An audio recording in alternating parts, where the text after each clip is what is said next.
Tennessee continues its prep down in South Beach for the Orange Bowl. It's Tennessee and Miami coming up at the end of the week. What I saw from Tuesday practice and more notes on Tennessee and Clemson here on a Wednesday. Locked on Vols.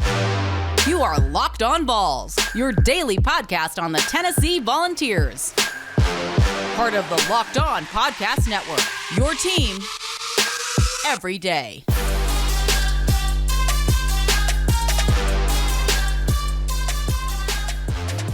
What is up, everybody? How we doing? Welcome into it. This is your Wednesday edition of Locked on Vols, and I'm your host, Cain. So glad to have you guys with us here today. And hey, good announcement here. We needed Christmas Day plus 2 days, but we got to 6,000 followers, subscribers, on YouTube. Can't thank you guys enough for that. As always, you can like this video and subscribe to the channel Locked on Vols on YouTube if you haven't already. But thank you so much. It was 6K by Christmas Day plus 2, but we got it before New Year's Day. So 6K by New Year's Day was a success. Thank you guys so much. I'm your host, Cain. I write for the VolQuest.com site. That's the Tennessee affiliate of the On3 network. I'm really excited to be down here in Miami to cover the Orange Bowl, Tennessee and Clemson. That is coming up again at the end of the week, and really looking forward to that.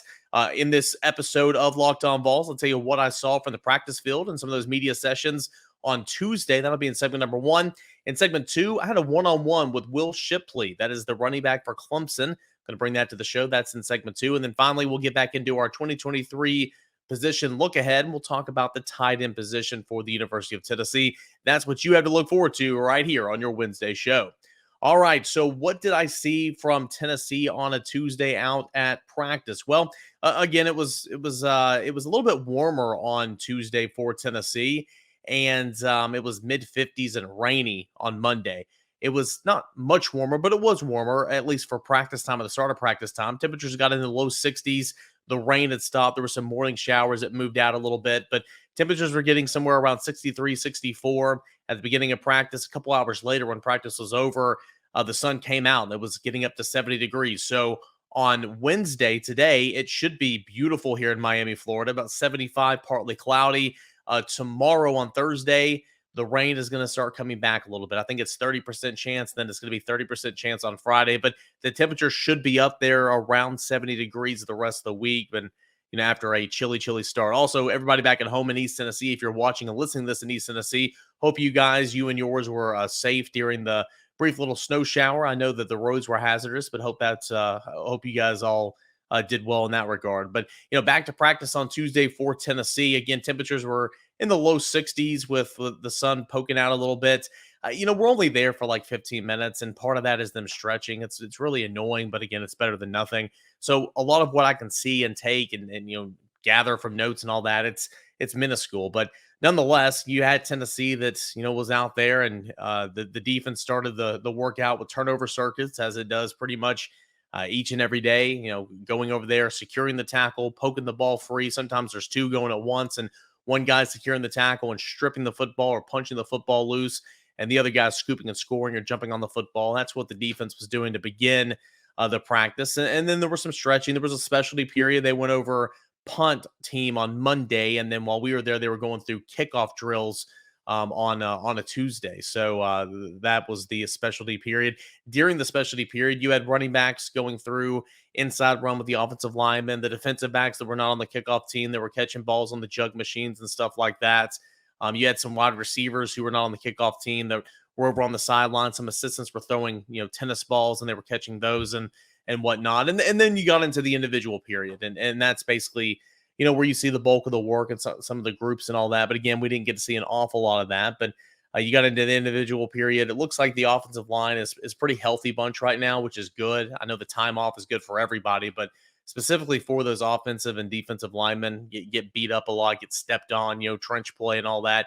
A lot of energy for the big men on Tuesday as they were, trying to fight through still a little bit of some conditions down in Miami and South Beach, but still, out there and knowing the game is only a couple days away. So Tennessee is continuing its prep, finishing up bowl practices now the second day practicing on site. Tennessee will continue to practice today. They'll have a session on Thursday as well.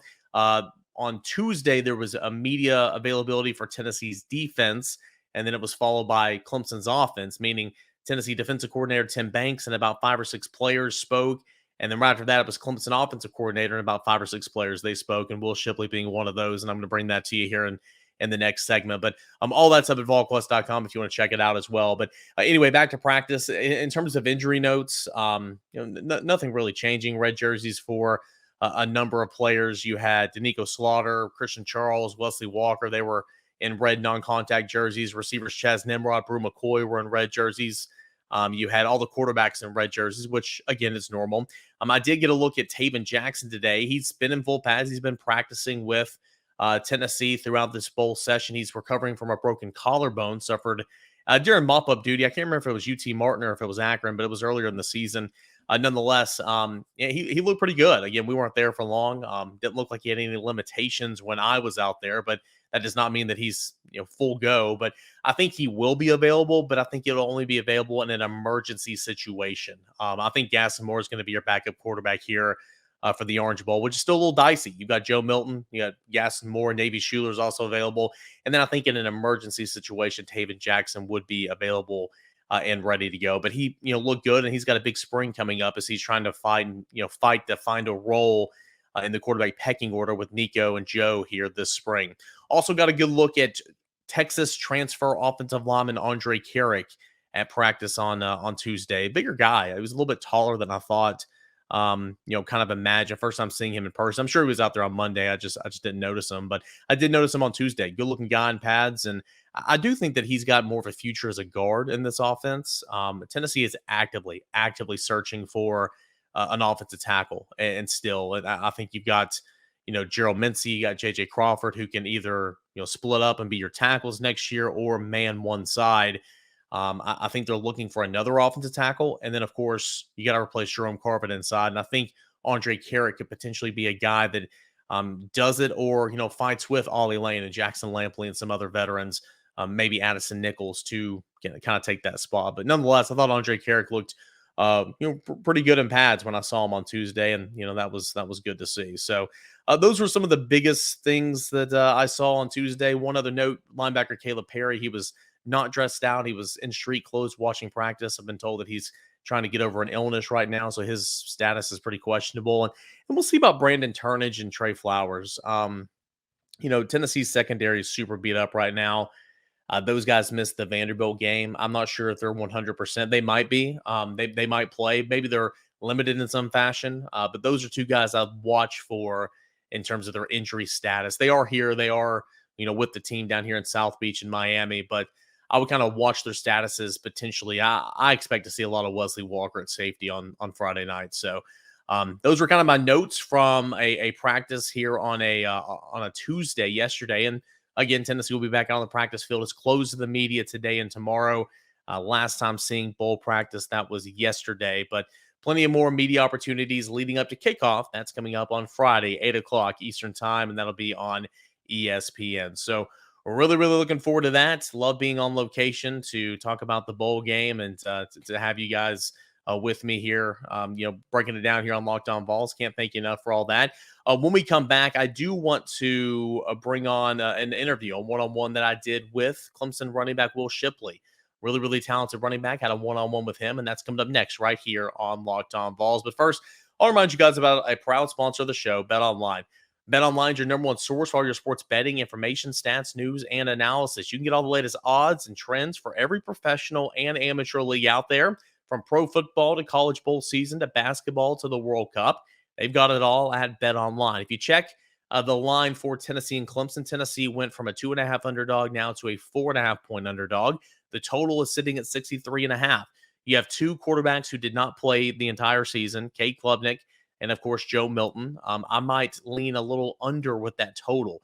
I know that's not what anybody wants to hear. The overs are fun. Unders are never fun. But with two backup quarterbacks essentially playing in this bowl game, I don't know if they'll hit that over. So that total at 63.5, be smart with that one. But you can find all that number plus the 4.5 underdog number for Tennessee against the spread. That's at BetOnline. If you love sports podcasts as well, they've got them there. You can head on over to the website today or use your mobile device to learn about all the latest trends and all the action. BetOnline, it is where the game starts. Welcome back into your Wednesday edition of Locked On Vols. Got a one-on-one with Clemson running back Will Shipley I want to bring to the show right now. Reminder, Will Shipley is one of the players Tennessee's defense is going to have to cover, both in the run game and, of course, out of the backfield. Will Shipley, really talented player, has 1,110 rushing yards, obviously leads the team. He has 15 rushing touchdowns for Clemson, but he's also the third leading receiver for Clemson. He's got 34 receptions and 221 yards. So sideline to sideline tackling, coming up in the secondary and making a tackle on the running back out of the backfield. He'll flex out to the slot as well at points in times. Will Shipley is small, shifty. He's a really, really talented player. And so Tennessee's defense will definitely have to know where Will Shipley is. Plus, with the backup quarterback or the future quarterback, I guess, but typically he's been the backup quarterback to DJ Uiagalelei or whatever his name is now at Oregon State. He will not be here in this bowl game, obviously.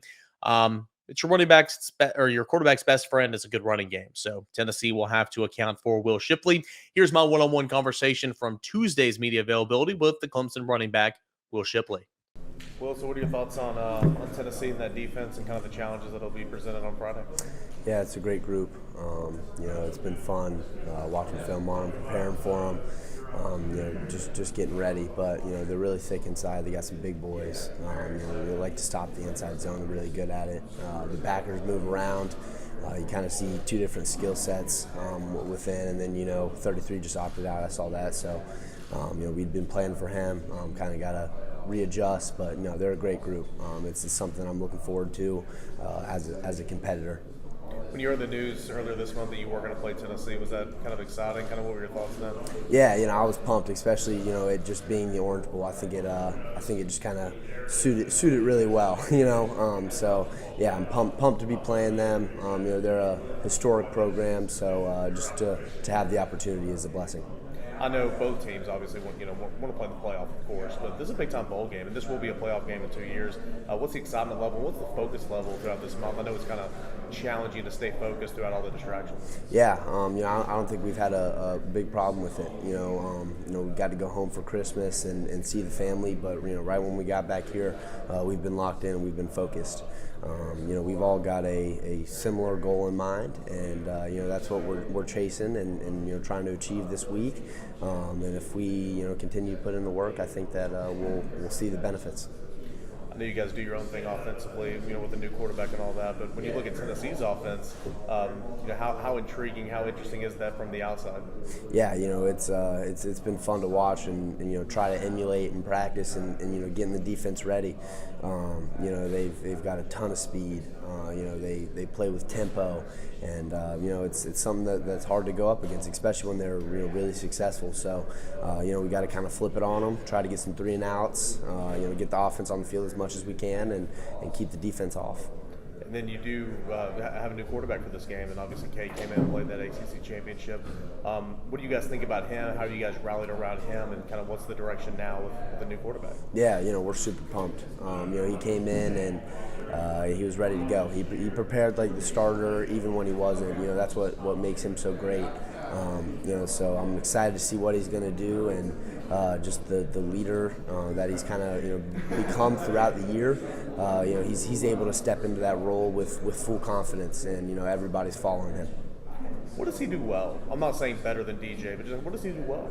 Yeah, I think it's just his confidence. He does not waver. He does not question any decision that he makes. He goes at it with full confidence, and if he makes a mistake, he puts it on himself, but he moves on, and he's always ready to go. I'd say another thing is just his energy. You notice it during practice. You notice it during the games. He's able to switch the energy of a room or of a team very quickly, and that's a special gift. Tennessee's had a couple opt-outs. I know you guys had as well. Do you feel like it's still the same team, still the same mindset, just kind of losing a couple of your key contributors? Yeah, that's exactly how I look at it. It's you, as a competitor, you always want to play against the best. So there's obviously a little bit of disappointment in that, but at the end of the day, they're going to put their best 11 on the field, and we're going to do the same. So. We want the outcome that they want, and at the end of the day, it just depends on who makes plays and who goes out there and who wants it more. How do you feel like you personally have gotten better this year? Kind of where's your game grown? Yeah, really put an emphasis in the offseason on, pass blocking and catching the ball out of the backfield. I feel like I've definitely improved in both of those, as the season went on, last offseason, just leading into my sophomore year. It's been good. I think I've, caught everyone, but, maybe one or two balls that, I should have come down with, but, that's a lot less than last year. And, I'm just looking to continue to improve. That's my biggest goal. And then, in terms of pass blocking, it's really the biggest adjustment. I went from, catching the ball every time it was thrown in high school to, having to block these, 230, 240-pound guys. So it's been a big adjustment for me, but Coach Spiller has done a great job of helping me out with that. And I think I've seen probably the most improvement in that facet. How unique is it to have Coach Spiller be around you? Because they've been there, done that, played at a high level, a legend where you're playing now. Kind of how is that? Yeah, it's unbelievable. That's someone I looked up to when I was a kid, and to be able to learn from him, just all of his experiences. He's so willing to share his knowledge to his players. And it's been a really, really good thing for me. I think the best thing that could have happened for me coming to Clemson. All right, last thing for me, man. For you, for Clemson's offense to be successful against Tennessee defense, what do you guys have to do on Friday? What are some of the keys to victory for you guys? Yeah, I would say limit mistakes, limit turnovers, have more big plays than them. There's a lot of different things that go into it, but I think if we go out there, we execute and just limit the mistakes. That's gonna be the biggest thing. I think whoever can do that is gonna come out victorious. Which shade of orange is better? Clemson orange, baby, always. It's really, really good there at the end. I tried to trip him up a little bit. Which shade of orange is best? He said Clemson. Obviously, he's a Clemson football player, but no, professional right there. He did not get caught off guard whatsoever. So good for him. All right, so that's the coverage here for a Wednesday down from Miami. I'll come back and tell you more of what I find out on a Thursday and, of course, on a Friday, leading you guys up to kickoff in the Orange Bowl. Tennessee number 6, Clemson number 7 in the Capital One Orange Bowl. That's coming up on Friday at 8 o'clock. Let's shift gears here. When we come back, let's take a look ahead to the tight end position for Tennessee in 2023. That and more coming up next right here on a Wednesday, Locked On Vols. All right, guys, we got a final segment left here of this Wednesday edition of the show. Appreciate you guys here being with me today, and really, really, really looking forward to a football game coming up later this month. Man, I love football. You love football. It's what drives the ship. And man, it is last couple of weeks, there's been a lot of football, but not, Tennessee football. So really, really looking forward to that. That's coming up Friday in the Capital One Orange Bowl. Tennessee basketball, SEC opener later this afternoon, 4 Central, 5 o'clock Eastern time at Ole Miss. Speaking with Rob Lewis, who covers, obviously, Tennessee basketball for BallQuest.com. It's a really good opponent to begin SEC play for Tennessee because there's really no offensive identity for Ole Miss. Tennessee, which is struggling with guys in and out of the lineup. We'll see about Josiah Jordan-James.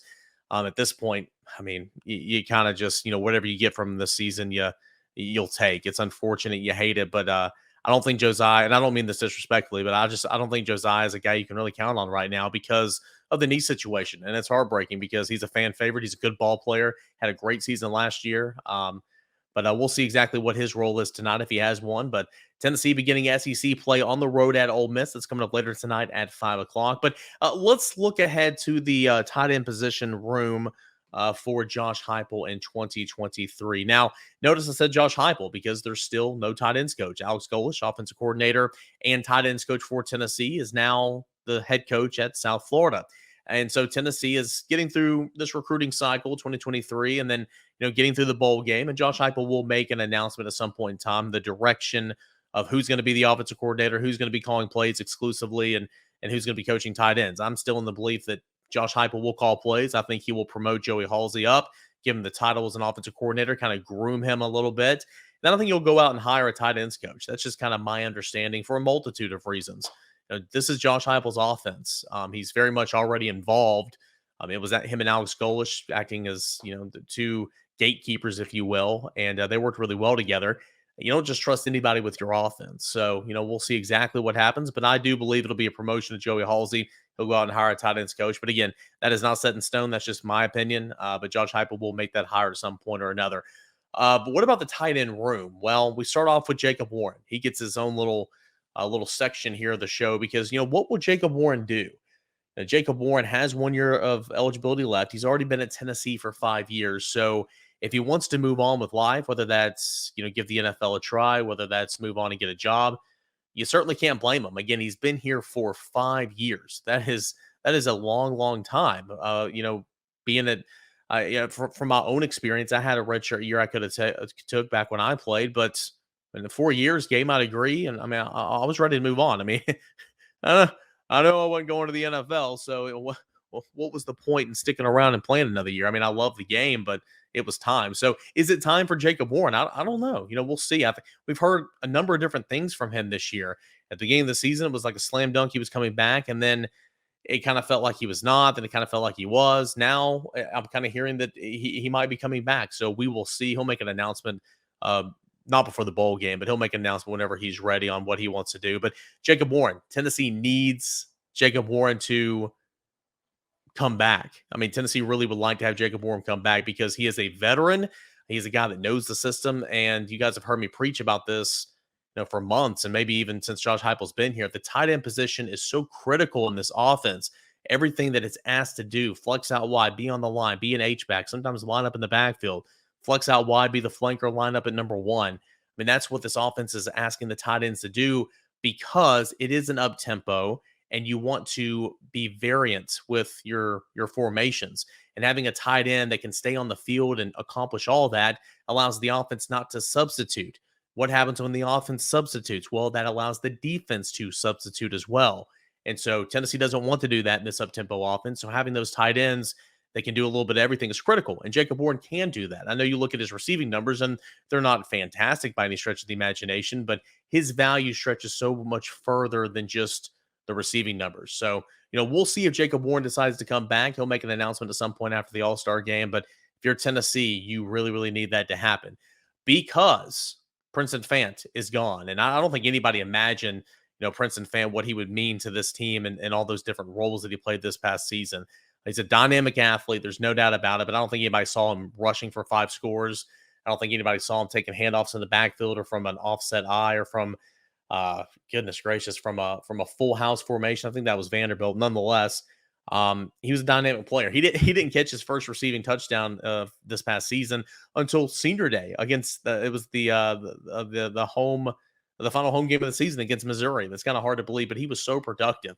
20 passes, what he caught for 222 yards, 3 touchdowns, 5 rushing touchdowns, 6 carries for 17 yards.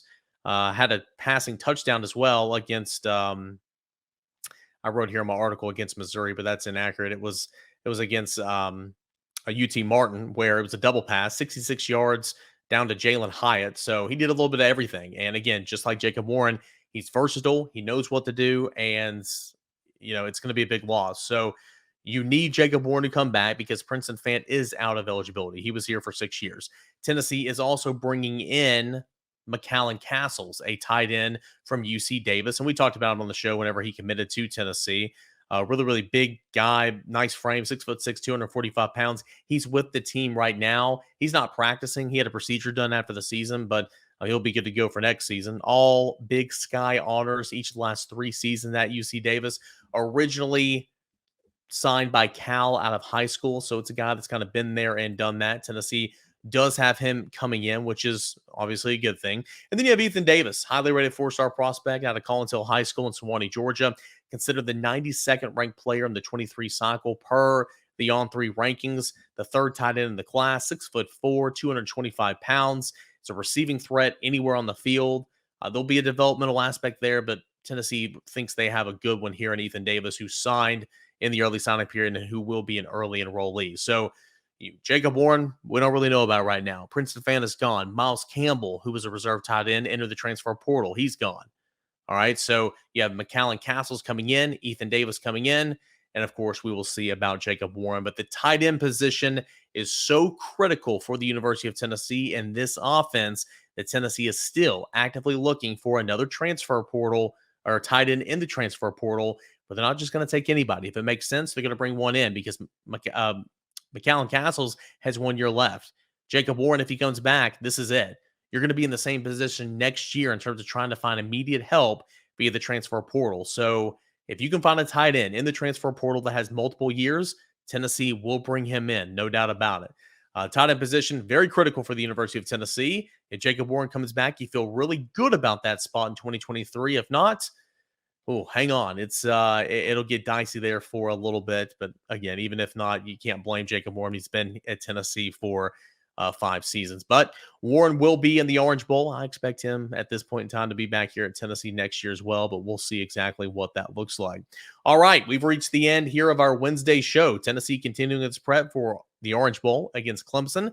It's going up later in the week, and I'll continue to bring you everything I have down here from Fort Lauderdale, Miami area, all that good stuff as we continue on throughout the week. Guys, appreciate you for tuning in. As always, please like this video, subscribe to the channel. 6K by New Year's Day. We beat it by a couple of days. Can't thank you guys enough for that. And everybody who's commenting and wishing me a happy marriage and congratulations. Guys, it means a whole lot to me. Really, really do appreciate that. Same time, same place. Let's do it again on a Thursday. This is Locked On Vols.